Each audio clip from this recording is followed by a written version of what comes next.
Hello and welcome to KARE 11 On the Record. I'm political reporter Danny Spiewak. The Minnesota legislature is back in session, and it was a busy first week at the Minnesota State Capitol.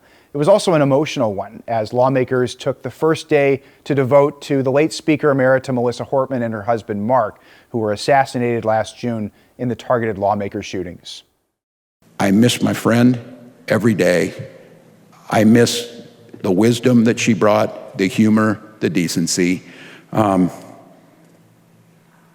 And I just hope the work that we do here does her proud because she cared so deeply about this institution. On June 14th, her bright light was extinguished, along with Mark and Gilbert. And that day was the start of what has been the longest summer and the hardest winter. Children killed in a church, Minnesotans killed in the street. And we return here together, altered, some terrorized, fearful, but determined. That's what courage is for. Public service is about people. Melissa understood that deeply, and she left behind a powerful example, not just for her caucus, but for every one of us. The last night that I saw Melissa, the night of our special session, and we did get done before the Senate, we each planned to go talk to the media about the work of the special session. She went first, and then she spoke with deep conviction and much emotion. As I walked out the front door of the chamber, I stopped and went back. I turned back to talk to Melissa. And what she said to me in that moment will stay with me forever. She said, "I like it so much better when we get along than when we fight. I like it so much better than when we get along than when we fight." Melissa's legacy will be remembered for what she accomplished, yes. But even more, her legacy will be remembered for how she accomplished it. But Melissa left us the model. Let's care about the institution and each other as much as Melissa did. Let's put our heads down and get to work.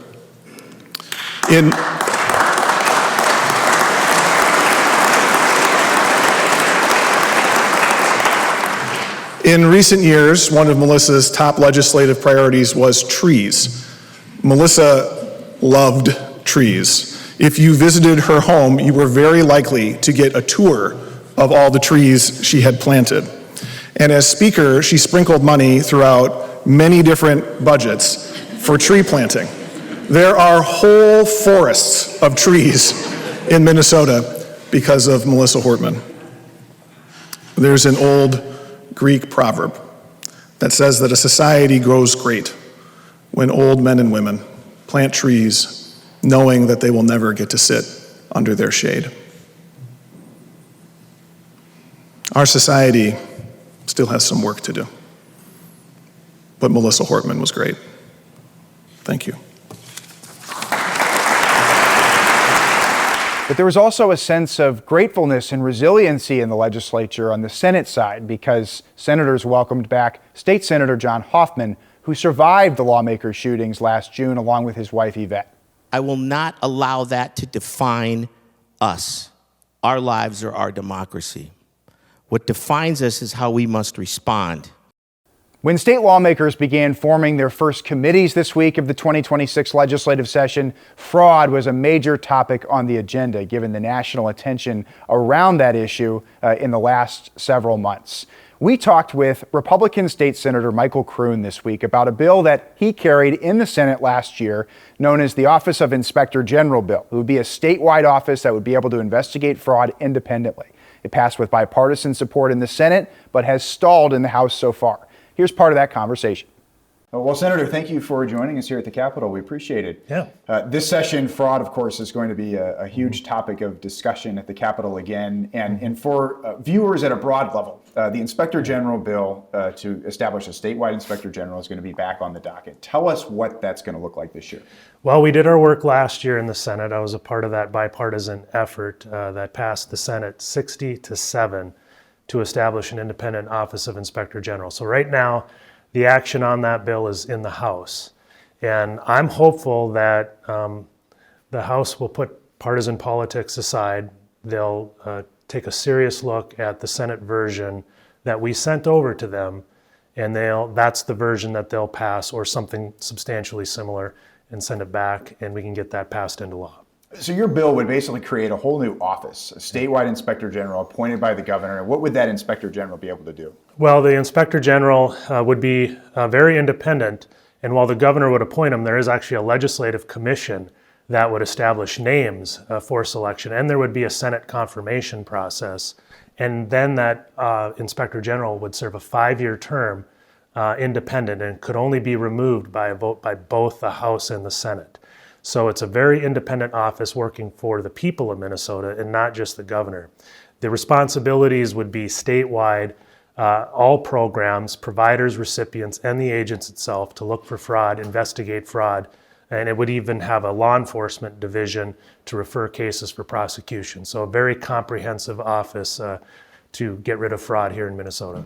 It was well documented last year with the Inspector General bill. You did something that's seems almost unthinkable in politics today. You worked with a Democratic colleague. You passed a bill easily. How did you do that? How did you build those relationships across party lines? I don't think it was easily, because it took a lot of time and a lot of effort, and a lot of trust had to be built. But we worked all session long on that bill. We started way at the beginning. We met once a week, every Tuesday night. It was bipartisan, and it actually became bicameral because we had House Republicans and House Democrats join us in those meetings, along with staff, at every step as it went through all the committees. And I think it was just about building trust and having a common goal, making sure that it wasn't about who gets credit, whether it's an individual, whether it's a party, just trying to do the best work possible to address and solve a problem. And I think the legislature should do more of that. In the House, of course, it failed last year, and both parties seemingly blaming each other for not getting it across the finish line. They say they're interested in doing it again, but we already saw in committee here this week that it's already stalled. Do you have any hope that the House can figure out its partisan differences? I remain hopeful. We still have some time left here in the session. I would just think that we have a good bill in the Senate version. Now, of course, I'm willing, as all bills, to have some amendments, to tweak it, to address a few things here and there. But what we don't need, what we saw this morning, was a wholesale delete everything amendment with a brand new version of it. We were bipartisan and bicameral discussions last year that led to this good product. It's a good product that passed the Senate 67, overwhelming support. So while I'm willing to roll up my sleeves to make it better and to make it stronger, I'm not willing to go backwards. And so I hope that's what the House does when they take this bill up. Hopefully they'll take it up again and move it forward. Fraud has become such a national conversation for many reasons, with the spotlight on Minnesota. What else this session are you going to be looking at around fraud? And is it anything you think could be bipartisan as well? I hope that it can be bipartisan. There's going to be a number of bills. We're going to be rolling out our Senate Republican caucus fraud prevention package today. I think you'll see a lot of different bills that gets at some technology issues, some site visit issues. You're even going to see legislators address the budget with a lot of these programs, because what we saw was kind of an autopilot on a lot of these social services programs. And so we really need to get a hold of the budget, make sure that there isn't exponential growth, so you don't see things like in the Housing Stabilization Services program with over a 4,000% increase in 4 years. That simply can't happen. So you're going to see lots of ideas across the board, and I've already started discussions with some Democrats. Hopefully some of these can become bipartisan and we get them across the finish line and passed into law. When you look at the rest of the 2026 session, it's just been unprecedented, really, all that's happened since you were here last summer. What else is on your mind? What other types of legislation are you going to be working on this year? Well, first and foremost, I think local. And so I represent Blaine and Ham Lake, Lexington and Columbus. I'm looking for some things that'll help my district, such as highway funding, Highway 65 and Bunker Lake Boulevard and Ham Lake. The National Sports Center also is a statewide asset that happens to be located in my district in Blaine. It's got like almost $90 million of deferred maintenance. And that's a state asset that's very important to the economy for all of Minnesotans. So I'm looking to do something on that. Property taxes are a huge issue. Affordability, we're going to have some ideas on how to kind of rein in the growth on property taxes, get those under control. And then beyond that, being a member in the minority party, I just look for opportunities to be productive. I look for opportunities where I can find a partner across the aisle. And then those become my priorities as the session goes forward so that I can be productive and do the work that my constituents expect me to do. One of the topics that's already emerged this week has been responses to immigration enforcement. Do you foresee yourself supporting any of the Democratic initiatives around containing ICE or placing limits on them? Well, I'm certainly willing to look at those. And as with a lot of issues, like challenging issues like this, my position is very nuanced. I firmly believe in the rule of law. I firmly believe that immigration needs to be forced, which is primarily a federal responsibility. But how that, immigration laws are enforced really does matter. And we need to make sure that we're doing that in a constitutional way and that it isn't affecting the rights of American citizens and people who are here legally. So I'm willing to look at all sorts of proposals. My high-level view is we need more cooperation, not less. I think if we have better cooperation between our federal, state, and local officials, that would help a lot in making sure that we carry out and enforce these laws in a humane and constitutional way. And that and ultimately it would reduce street-level enforcement. Again, this is a problem that I'm willing to be part of the solution to solve, but we need to set the politics aside. We need to tone down the rhetoric and address the problem. And if that opportunity presents itself, I'd be happy to be a part of that. How would you describe the tone so far of the session? Obviously, the first day was very emotional for all members of all parties. What's that like, just coming back after everything that happened in June? It's really quite surreal. And it's, from one hand, you had a great session memorializing Representative Hortman. Senator Hoffman gave a great speech on the floor. Just today in the Senate chambers, we remembered Senator Bruce Anderson. And those have all been very uplifting.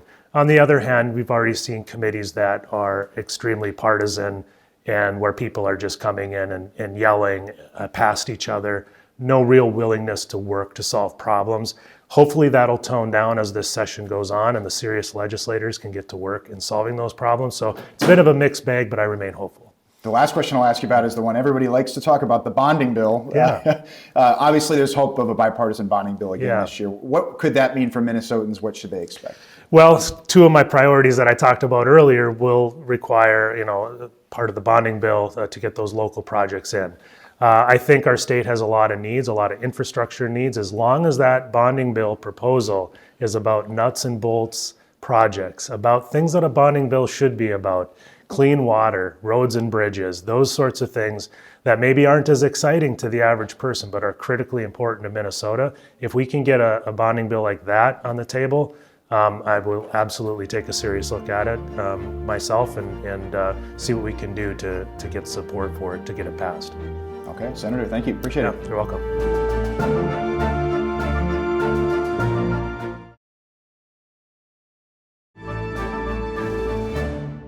Welcome back. Another big topic at the Minnesota legislature this week, in the first week of the 2026 legislative session, of course, was immigration enforcement and a response to Operation Metro Surge. Democratic lawmakers in both the House and the Senate put forth several bills that would place limits on ICE and federal agents. That includes one bill that would limit access to school sites from DFL Representative Sidney Jordan. We talked with her about that bill and other priorities for the session this week.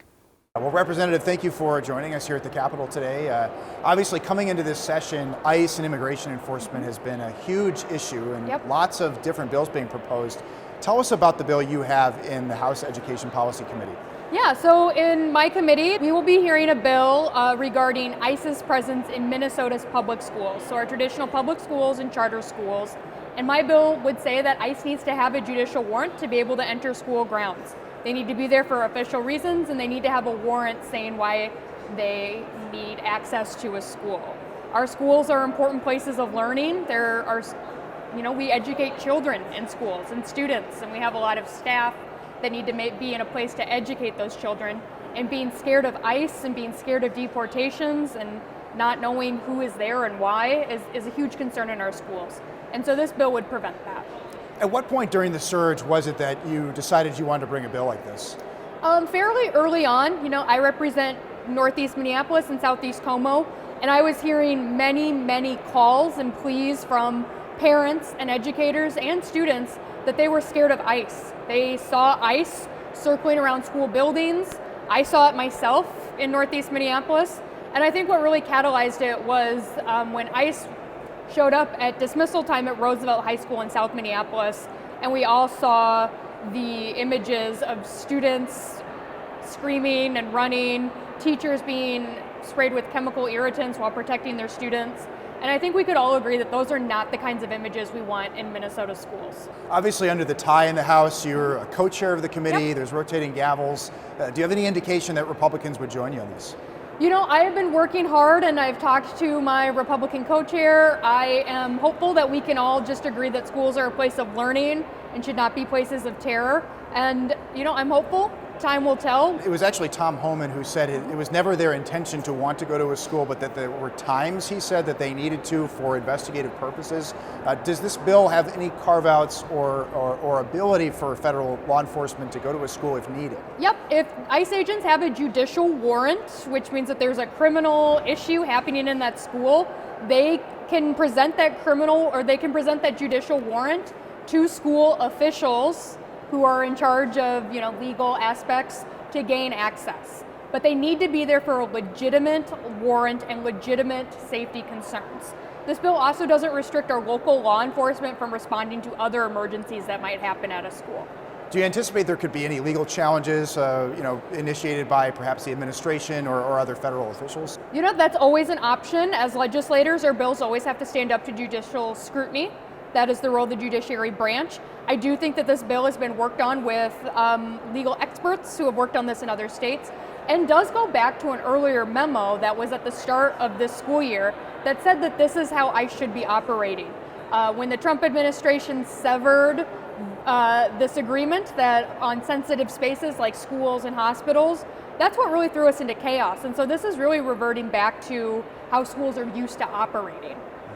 Looking at the session as a whole, just on a more of a personal note, you obviously sat right next to Speaker Melissa Hortman. Just what are your emotions coming into this session?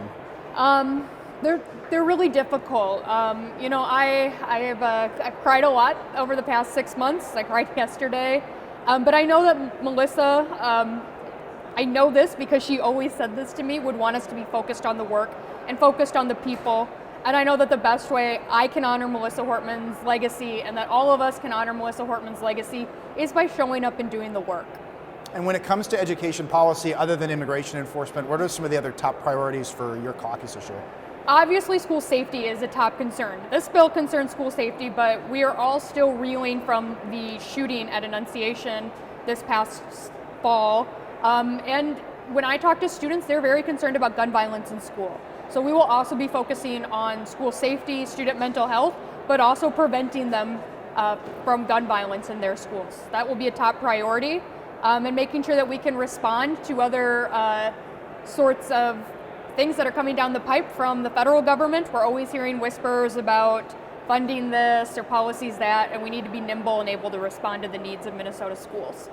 Obviously, I know Democrats and Republicans are very far apart on some issues around, guns or assault weapons ban proposals. Yep. But do you see common ground on some of those school safety, mental health initiatives that both parties really support? Sure. I think in the past we've all supported investments in mental health support, making sure that that's being used for school counselors, school social workers, and those mental health providers. Another area where there's a lot of bipartisan agreement is on attendance. We know that we have a chronic absentee problem, and there's been enormous leadership shown by Representative Heather Keeler and also Representative Ben Bakeberg to ensure that our kids are in class. And that's why this ICE bill in schools is so important too, because we've seen an uptick from many students who are now chronically absentee because they're afraid to go to school. And I think we know that our kids belong in school, and our students deserve to have schools that can educate them. I know when it comes to the universal school meals, obviously you were the lead on that a couple of years ago. You often will hear Republicans talking about districts who feel they don't have they don't have enough flexibility. Are you looking at any of that in the 2026 session, some of the concerns from districts? You know, we're really responding to concerns from parents who want to make sure that their children are being fed. I hear every day from parents who are concerned about the rising cost of food and talk about what a lifesaver it is to be able to count on their child getting fed both breakfast and lunch at school. You know, I think it's going to be an interesting session, but I'm committed to working to make sure our schools are safe and educating children and are the schools that our students deserve in Minnesota. And are there any other bills related to ICE other than the school access one that you envision? You know, there's another bill that Representative Sensormura is working on codifying Supreme Court decisions that ensure that immigrant students have a right to an education.